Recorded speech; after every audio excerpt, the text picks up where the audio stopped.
쟤네 저쪽으로 온다 저쪽으로 온다 막 너네를 이상하게 쳐다봐 뭐 이런 거 있잖아요. 수학여행 가면 이제 쟤네가 너네 야리는 것 같은데. 제가 심리학 이런 거 보는 걸 좋아해서 뭐 이런저런 자료를 찾아보다가 재밌는 이야기가 하나 있어가지고 오늘 같이 나눠보려고 합니다. 들어보신 분도 계실 것 같은데 로버스 케이브 실험이라고 1950년대에 있었던 대표적인 사회 실험 중에 하나라고 이야기를 합니다. 이 사회 실험이 뭐냐면은 그런 거 들어보셨죠? 스탠포드 교도소 실험이라고 해가지고 왜 그 사람들 가둬놓고 너는 죄수야, 너는 교도관이야 해갖고 이렇게 막 서로 갈등이 일어나는 그런 실험에 대해서도 들어보셨을 텐데 이런 거를 사회 실험이라고 하는 모양이에요. 이게 1950년대부터 조금 많이 있었다고 이야기를 하는데 이유는 뭐냐면은 그 당시가 이제 세계대전 끝난 지가 얼마 안 됐잖아요. 그러니까 전 세계가 충격에 빠진 거예요. 왜 인간은 이렇게 악독한가? 왜 서로를 죽이지 못해서 이렇게 난리법석인가? 그 전까지는 제가 듣기로는 사람들은 선하다. 성선설을 많이 믿었다고 얘기를 들었거든요. 근데 세계대전 이후로 사람들이 성악설에 대해서 깊게 아주 깊게 생각을 하고 연구를 하기 시작했다고 합니다. 그래서 사람들의 본성을 알려면 얘네를 가둬놓고 통제된 환경 안에서 인간의 본성을 끄집어낼 수 있게끔 하는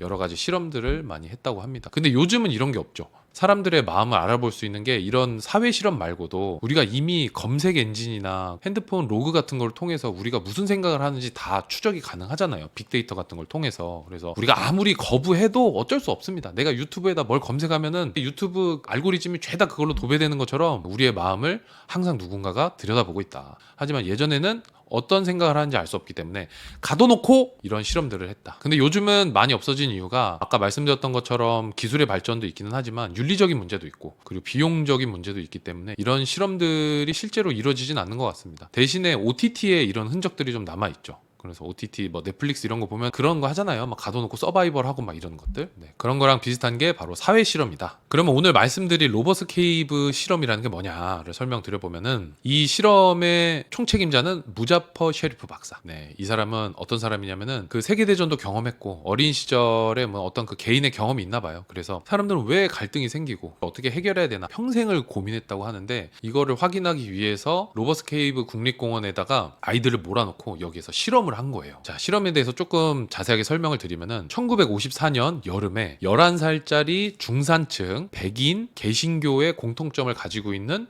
11명의 아이들을 선발을 합니다. 근데 아이들의 부모들한테는 우리가 이제 이런 실험을 할 거다라고 하면서 동의를 구했는데 아이들한테는 동의를 구하지 않았어요. 그리고 얘네는 실험을 하는지 몰라. 엄마 아빠만 알고 있어요. 얘네는 그냥 캠프 갔다 오는 거, 수련회, 수학여행 같은 거 갔다 오는 거죠. 그래서 어느 날 아침에 뭐 친구들 이제 11명 이제 가는 거예요. 다녀올게요. 이렇게 해서 이제 갑니다. 오클라호마 주에 있는 로버스 케이브 국립공원으로 가게 됩니다. 옛날에 강도들이 숨어있던 동굴이다 해가지고 로버스 케이브 이름이 붙은 것 같아요. 뭐 특별한 이유는 없고 그냥 여기가 되게 넓고 아이들 관찰하기에 좋다고 그래가지고 여기가 선정이 됐다고 하네요. 일단 11명의 아이들이 차를 타고 이제 수학여행 갑니다. 수학여행 무 해갖고 노란 버스 타고 갔겠죠? 도착을 합니다. 근데 여기 기본적으로는 자유로운 생활을 할 수 있습니다. 그래서 자기들끼리 모여가지고 규칙도 스스로 정하고 막 왜 우리 수련회 같은 거 하면은 조 모아가지고 조 이름 정하고 막 뭐 조 구호 정하고 막 깃발에다 그림 그리고 막 이런 거 하는 거 있잖아요. 얘네들도 다 그런 거 했대요. 11명의 아이들의 팀 이름이 방울뱀이었대. 얼마나 위협적이고 호기롭고 이름에서도 느껴지는 것처럼 우리를 함부로 건들 수 없다.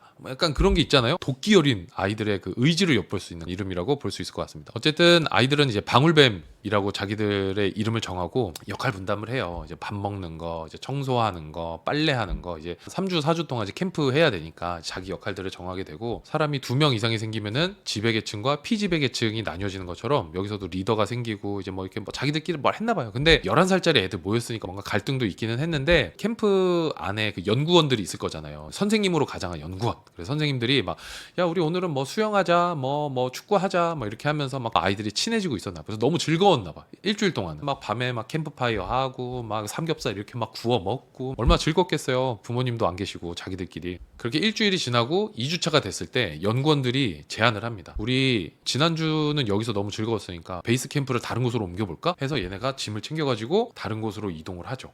그리고 도착한 다음에 캠프에 참여한 사람들이 자기들만이 아니라는 사실을 알게 됩니다. 저기 먼 발치에서 보니까 우리 말고 다른 아이들이 있는 거예요. 연구원들한테 물어보죠. 아니 쟤네들은 누구예요? 그랬는데 연구원들이 자세하게 얘기를 안 해줘요. 아 그냥 저기 그냥 캠프 온 애들이야. 근데 사실은 그 11명의 아이들이 로버스 케이브 공원에 왔을 때 공원이 넓다고 했잖아요. 다른 지역에 똑같이 11명의 아이들이 또 온 거였어요. 백인, 개신교, 중산층 똑같은 배경에 똑같은 나이를 가지고 있는 아이들이 와 있었던 거예요. 그래서 서로 다른 곳에서 일주일 동안 생활한 다음에 갈등이 생길 수 있을 만한 거리에 아이들을 붙여놓은 거죠. 그러니까 자연스럽게 이제 아이들이 서로를 경계하게 되겠죠. 왜냐면 일주일 동안 우리끼리 되게 친했는데 낯선 사람들이 있다는 걸 알게 되니까. 근데 뭐 크게 신경 쓰지 않으면서 또 캠프를 즐겁게 할 수 있었을 텐데 여기 연구원들이 두 그룹 간의 경기를 제안을 합니다. 방울뱀 팀 말고 상대방은 독수리 팀이었거든요. 캠프를 즐겁게 하기 위해서 시합 같은 거 좀 해보자 하면서 뭐 야구, 축구, 줄다리기 같은 시합을 제안을 하는데 우승팀한테는 보상이 있습니다. 칩 같은 게 주어지는데 이 칩으로 뭘 할 수 있냐면은 캠프에 간이 매점이 있는 거예요. 우리 왜 서바이벌 프로그램 보면 막 그런 거 있잖아요. 간이 매점이 있어서 그 매점 가갖고 내가 먹고 싶은 걸 사 먹을 수 있는 거예요. 11살인데 얼마나 그게 갖고 싶겠어요. 막 간식 사 먹을 수 있는 하리보 젤리 사 먹고 막 포테토 칩 이런 거 사 먹고 프링글스 사 먹고 막 이런 거 얼마나 부럽고 얼마나 먹고 싶고. 그래서 칩을 걸고서 시합을 하니까 자연스럽게 아이들의 시합이 과격해지게 되죠. 그러면서 경쟁이 시작되고 내가 잘했고 못했고를 떠나서 우리가 졌으면 그냥 쟤네가 미운 거야. 반대쪽도 마찬가지고 갈등이 이렇게 조금씩 이렇게 생겨나게 됩니다. 근데 우리도 생각해보면 수학여행 예전에 다녀오신 분들 아시겠지만 경주로 수학여행 이렇게 딱 가면은 유스 호스텔에 딱 이렇게 앉아있을 때 다른 건물에 다른 학교 애들 있다고 선생님이 야 다른 학교 애들하고 싸우지 마라 맨날 이렇게 얘기해도 어때요? 다니면서 어깨빵하고 쳐다보고 막 밤에 나가서 싸우고 막 몸으로 대화하고 그러잖아요. 자연스럽게 갈등이 생길 수밖에 없습니다. 근데 연구원들이 옆에서 경기시키고 이렇게 하니까 더욱 더 이제 서로에 대한 마음이 조금씩 싹트게 되죠. 근데 이게 연구자들이 생각했던 것보다 갈등이 너무 심한 거예요. 우리가 예상했던 것보다 애들이 서로를 너무 미워해. 그래서 이거 나중에 수습을 못하면 어떡하지 싶어갖고 연구원들이 중간에 퀴즈 같은 거 하고 막 이런 거를 좀 시켰나 봐요. 근데 얘네가 갈등이 사그라들지 않는 거. 이미 마음속에 분노의 불길이 막 타오르고 있어가지고 서로를 향해서 이제 어떻게 하면 저 녀석들을 발라버릴 수 있을까 이런 생각만 하고 있는 거죠. 그렇게 캠프를 진행을 하고 있었던 2주차 어느 날 밤 이때 문제가 생깁니다. 독수리 팀 애들이 방울뱀 팀 숙소로 몰래 가가지고 깃발을 훔쳐와요. 그 아까 맨 처음에 와가지고 깃발 그리기 막 이런 거 했다고 했잖아요. 근데 깃발을 이렇게 딱 꽂아놨는데 깃발 훔쳐온 거예요. 그래서 다음날 아침에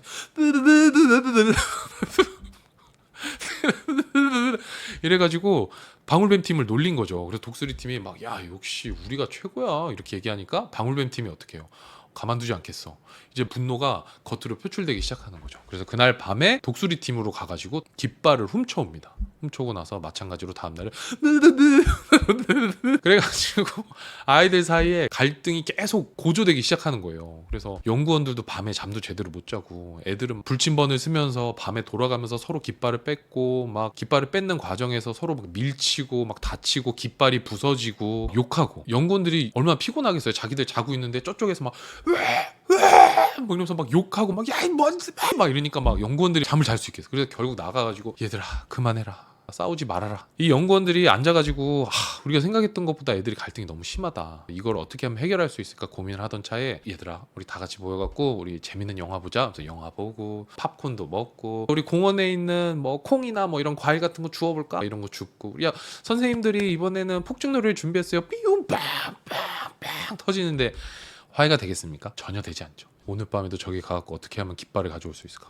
팝콘을 먹으면서도 어떻게 하면 저 녀석들을 골탕 먹일 수 있을까? 콩을 줍다가도 어떻게 하면 쟤보다 콩을 더 많이 줄 수 있을까? 온통 이런 생각밖에 안 할 거 아니에요. 그러니까 효과가 없죠. 그래서 이제 연구원들이 계속 고민을 하고 있었어요. 이걸 어떻게 해야 될까? 고민을 하다가 결국에 이제 연구자들이 무슨 결론을 내리게 되냐면은 얘네들한테 좋고 아름답고 즐거운 체험을 시키면 안 되겠다. 시련을 줘야겠다. 라고 생각을 합니다. 두 팀이 힘을 합치지 않고서는 해결할 수 없는 어떤 커다란 문제를 줘야겠다라고 생각을 해서 이 양반들이 뭘 결정을 하냐면은 3주차에 이 사람들이 식수를 끊어버립니다. 캠핑장에 식수를 끊어버려요. 그래서 아이들이 깜짝 놀랐어요. 아니 물이 안 나온다. 이거 어떻게 된 거냐. 나중에 이렇게 쫙 올라가 보니까 물이 연결되는 통로가 있는데 수도꼭지가 뭐 고장이 났나 봐요. 맨 처음에는 아이들이 서로를 비난하기 시작해요. 근데 연구원들이 가만히 지켜보니까 얘네들이 한참을 욕하다가 결국에는 우리가 힘을 합쳐야겠다라는 결론을 내리게 됩니다. 그래서 자기들끼리 수도꼭지를 고치고 거기에 막혀있는 돌 같은 걸 이렇게 제외하고 막 이렇게 해가지고 아이들이 고쳐내는 거예요. 그러고 나서 물이 콸콸콸콸 나왔을 때 방울뱀 팀이 독수리 팀한테 양보를 해줘요.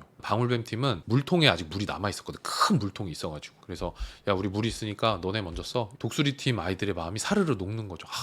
방울뱀 팀 고마워. 뭔가 서로를 배려하고 양보하는 모습을 보이게 됩니다. 그리고 연구원들이 의도하지는 않았지만 얘네들이 이동할 때 같이 타고 다니는 트럭이 있었는데 트럭 바퀴가 고장이 난 거예요. 그래서 이걸 어떻게 해야 되지? 연구원들이 고민하고 있는데 아이들이 또 같이 힘을 모아가지고 트럭을 들어서 아이들이 11살 아이들이 힘을 모아서 트럭을 들었다. 역시 굉장한 아이들이다. 트럭을 들어서 바퀴를 고치는 모습도 보여줘요. 사람들의 갈등을 해결하기 위해서는 함께 해결해야 하는 문제를 제시해야 하는구나 라는 거를 연구원들이 검증해내게 되는 거죠. 이렇게 해서 한번 마음이 좋아지고 나니까 이제 나머지는 일사천리죠. 뭐 그냥 뭐 사소한 뭐 갈등이 있었는데 잘 해결해 나가는 뭐 이런 모습을 보였다. 그리고 나서 3주 뒤에 원래는 방울뱀 팀, 독수리 팀 따로따로 왔는데 갈 때는 한 버스를 타고 함께 집으로 갔다.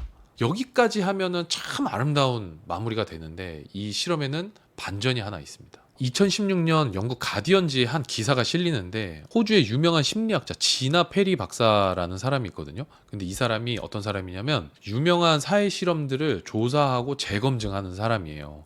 그래서 스탠리 밀그램의 복종 실험에 대해서도 이 사람이 검증을 했다고 하더라고요. 그거 있잖아요. 권위에 복종하는 실험. 그래서 옆에 전기 의자에 사람 앉아 있고 그리고 반대쪽에 전기 의자에 전기가 가게 하는 스위치를 누르는 사람 한 명을 섭외해서 옆에 연기자가 자 스위치를 눌러 하면 누르면 옆에 있는 사람한테 전기가 이렇게 가고 막 저 못 누르겠어요 빨리 누르라고 누르고 이렇게 해갖고 막 이게 눈물을 흘리고 막 돈 받고 막 이러는 실험 있지 않습니까? 그 실험에 대해서도 이야기를 했는데 지나 페리 박사의 연구에 따르면은 이 쉐리프 박사는 로버스 케이브 실험 이전에도 유사한 실험을 진행한 적이 있다. 이번이 처음이 아니다. 근데 그 전에 했었던 실험의 결과가 본인의 가설대로 그룹 간의 갈등으로 나오지 않으니까 얘네가 안 싸우니까 일단 실험을 중단시키고 나와서 다시 재설계를 해서 실험을 재개한 거다. 실험 대상이 11살인 이유도 더 나이가 있는 청소년이나 성인이 실험에 참여할 경우에 연구자들의 의도를 파악하거나 그럴 수 있겠죠. 이렇게 막 우리가 친하게 지내길 바라네. 우리가 좀 싸우길 바라는 거 아니야? 이렇게 하거나 아니면은 연구자들한테 반발할 가능성도 있기 때문에 이 사람들이 한 편을 먹고 쿠데타를 일으킬 수가 있잖아요. 네, 그렇기 때문에 11살짜리 아이들로만 선발을 했다라는 이야기도 있고 이런 얘기도 있어요. 이거 사실이면 좀 치사하긴 한데 연구자들이 캠프 기간 동안 상대 그룹을 적으로 여기도록 부추겼다라는 이야기가 있어요. 축구나 뭐 달리기 뭐 이런 거 했을 때 야 내가 봤을 땐 쟤네가 좀 치사했던 것 같아. 너네 깃발 보는 거 같은데 깃발 뺏어가려고 하는 거 아니야? 쟤네 저쪽으로 온다 막 너네를 이상하게 쳐다봐 뭐 이런 거 있잖아요. 왜 수학여행 가면 쟤네가 너네 야리는 것 같은데 뭐 이런 얘기 하는 애들 있잖아요. 이렇게 부추겼다라고 하는 이야기가 있고 그리고 마지막 이야기가 저는 충격적이었는데 최초의 실험에는 방울뱀, 독수리 그리고 제3의 그룹이 있었다. 그래서 방울뱀 11명, 독수리 11명, 마지막 그룹 11명 해갖고 총 33명의 아이들이 선발됐었다라는 이야기가 있어요. 근데 방울뱀, 독수리 그룹이랑은 다르게 세 번째 그룹의 아이들은 이 뭔가 경쟁 상황 속에서도 협력하는 모습을 보인 거예요. 11살짜리답지 않게 감히 교수님의 설계대로 움직이지 않고 내가 생각했던 대로 움직이지 않고 감히 협력을 해? 그래서 얘네를 실험에서 빼버린 거죠. 나머지 두 아이들만 데리고서 실험을 마무리 지은 다음에 이거를 가지고 보고서를 올리게 되는데 지나페리 박사가 방울뱀이랑 독수리 그룹에 참여한 참가자들한테 인터뷰를 해봤는데 이 사람들이 지금은 나이가 지긋하신 분들일 거 아니에요. 50년대 실험이었으니까. 근데 이분들이 나는 그런 실험에 참여한 줄도 몰랐는데 아까 말씀드렸던 것처럼 부모님만 아는 실험이었어. 아이들은 모르는 실험이었기 때문에 자기들이 참여한 줄도 몰랐다. 이렇게 얘기하는 걸로 미루어 봤을 때 아마 세 번째 그룹 아이들도 자기들이 참여했다는 사실 자체를 모를 수도 있다. 이에 대해서 셰리프 박사가 사실은 이렇다. 아니다. 세 번째 그룹은 없었다. 나의 연구 결과를 호도하지 말아라. 이렇게 얘기하면 좋은데 이 양반이 이분이 1988년에 세상을 떠나가지고 이 지나페리 박사의 말에 반박을 할 수가 없다라는 게 안타까운 사실이라고 이야기를 합니다. 감사합니다.